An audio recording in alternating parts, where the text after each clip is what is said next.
វាបំផ្លាញវាកំទេចចោលវាដូចជារបស់នេះគឺមិនមានម្ចាស់ចឹងបងប្អូនបាទ share like បាទចុចដើម្បីឲ្យបងអន្តរជាតិបរទេសគេបានឃើញពីទង្វើពីសន្តានថោកទាបរបស់យោធាថៃហើយឥឡូវនេះសារព័ត៌មានគេបានមកចាស់ច្រើនចោលអំពីព័ត៌មានខាងខ្មែរយើងថាយោធាថៃបានគោះផ្ទះបានធ្វើដែលយើងលេងគ្រប់បណ្ដាញសង្គមទាំងអស់សូមបងប្អូនជួយចែករំលែកបាទជួយផ្សព្វផ្សាយដើម្បីឲ្យអន្តរជាតិគេបានចេញផ្សាយច្រើនចោលថាកម្ពុជាយើងបានចោទទៅខាងយោធាថៃដែលបានថាគោះផ្ទះរបស់ប្រជាពលរដ្ឋខ្មែរដែលខ្លួនកំពុងតែកាន់កាប់នៅក្នុងពេលបច្ចុប្បន្ននេះបាទហើយឥឡូវនេះសារព័ត៌មានគេបានមកចាស់ច្រើនចោលអំពីព័ត៌មានខាងខ្មែរយើងថាយោធាថៃបានគោះផ្ទះបានធ្វើការកំទេចផ្ទះប្រជាពលរដ្ឋខ្មែរនៅក្នុងភូមិព្រៃច័ន្ទនិងភូមិជោគជ័យតំបន់យោធាថៃកំពុងតែគ្រប់គ្រងបាទបន្ទាប់ពីមានបទឈប់បាញ់យោធាថៃមិននៅស្ងៀមទេបងប្អូនបាទគឺពួកវាតែងតែបំផ្លិចបំផ្លាញទ្រព្យសម្បត្តិរបស់ប្រជាពលរដ្ឋខ្មែរដូចជាយើងមើលនឹងស្រាប់ក្នុងវីដេអូនោះបងប្អូនបាទគឺវាបំផ្លាញចោលខ្ទេចខ្ទីតែម្ដងបាទអញ្ចឹងមិនថាផ្ទះសម្បែងមិនថាទ្រព្យសម្បត្តិរបស់ប្រជាពលរដ្ឋខ្មែរយើងទេគឺវាបំផ្លាញវាកំទេចចោលវាដូចជារបស់នេះគឺមិនមានម្ចាស់ចឹងបងប្អូនបាទប៉ុន្តែបងប្អូននឹងស្រាប់ថាតំបន់ដែលវាកំពុងតែបំផ្លាញនេះគឺជាតំបន់ក្រហមហើយតំបន់ជាតំបន់វាគ្រប់គ្រងនៅពេលបច្ចុប្បន្ននេះបាទអញ្ចឹងហើយវាបំផ្លិចបំផ្លាញទ្រព្យសម្បត្តិរបស់ប្រជាពលរដ្ឋខ្មែរយើងបាទហើយវាបានឆ្លោយវាបាននិយាយថា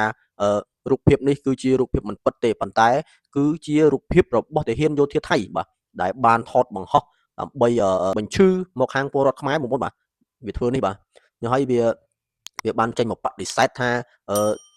ព័ត៌មានទាំងអស់នេះគឺមិនមែនជាការពិតទេអានេះខាងសារព័ត៌មានរបស់ថៃបងប្អូនបាទអញ្ចឹងបងប្អូនអរគ្នាវាគ្រប់វីដេអូដែលតាហ៊ានថៃឬមួយក៏រូបភាពដែលតាហ៊ានថៃវាថតវាបង្ហោះមកសូមបងប្អូនអរគ្នាជួយ download ឬមួយក៏ជួយឃើញវីដេអូណាក៏ដោយឲ្យតែពាក់ព័ន្ធជាមួយនឹងយោធាថៃវាកំពុងតែបំផ្លិចបំផ្លាញបាទវាកំពុងតែកំទេចផ្ទះជាពលរដ្ឋខ្មែរហ្នឹងយើងជួយចុច share like បាទចុចដើម្បីឲ្យបងអន្តរជាតិបរទេសគេបានឃើញពីទង្វើពីសន្តានថោកទាបរបស់យោធាថៃបាទរបស់យោធាថៃបាទដែលវាកំពុងតែបំផ្លិចបំផ្លាញទ្រព្យសម្បត្តិរបស់ពលរដ្ឋខ្មែរយើងមើលសកម្មភាពវាទាំងអស់ទៅបងប្អូនបាទគឺវាពិតជាថោកទាបខ្លាំងមែនទែនបាទសំបីតែទ្រព្យសម្បត្តិសំបីតែគេហៅថាប្រភពនៅក្នុងមុខផ្ទះនេះគោវាលោតធាក់កំទេចចោលដែរបងប្អូនបាទហើយយើងមើលទៅពិតជាថោកទាបណាស់បងប្អូនបាទអញ្ចឹងមានតែបងប្អូនអរគ្នាទេដែលយើងលេងគ្រប់បណ្ដាញសង្គមទាំងអស់សូមបងប្អូនជួយចែករំលែកបាទជួយផ្សព្វផ្សាយដើម្បីឲ្យអន្តរជាតិគេបានដឹងបាទគេបានឃើញអំពីទង្វើចោលសៀមបាទចោលថៃនេះបាទវាបានប្លន់ទឹកដីរបស់យើងវាបានឈ្លានពានមកលើប្រទេសកម្ពុជាយើងវាបានសម្រាប់ប្រជាពលរដ្ឋជនស៊ីវិលបាទសត្រង់វាបានទម្លាក់គ្រាប់មកលើប្រទេសកម្ពុជាយើងធ្វើឲ្យខូចខាតទ្រព្យសម្បត្តិរបស់ពលរដ្ឋខ្មែរបាទសឹងតែខ្ទេចអស់ហើយនៅតំបន់នោះបាទអញ្ចឹងយើងមានតែរួមគ្នាបាទជួយចុច share បាទជួយឃើញយើង share ទៅ share ដើម្បីអន្តរជាតិបាទដើម្បីឲ្យពិភពលោកគេបានឃើញពីសន្តានចោលបាទបងប្អូនអរគ្នាយើងមើលសកម្មភាពពួកវាធ្វើទៅបងប្អូនបាទពិតជាប្រៃផ្សៃណាស់បាទហើយវាបានបដិសេធថាមិនបានលួចមិនបានអីទេហើយយើងមើលពីសកម្មភាពវាទៅថាមិនបានលួចហ្នឹងបាទវាបានចេញមកបដិសេធសារព័ត៌មានរបស់ថៃបាទហើយលួចតាំងពីម៉ូតូកង់ឡានបាទអូលួចអានេះប៉ះអីលួចហ្នឹងយោធាថៃហើយ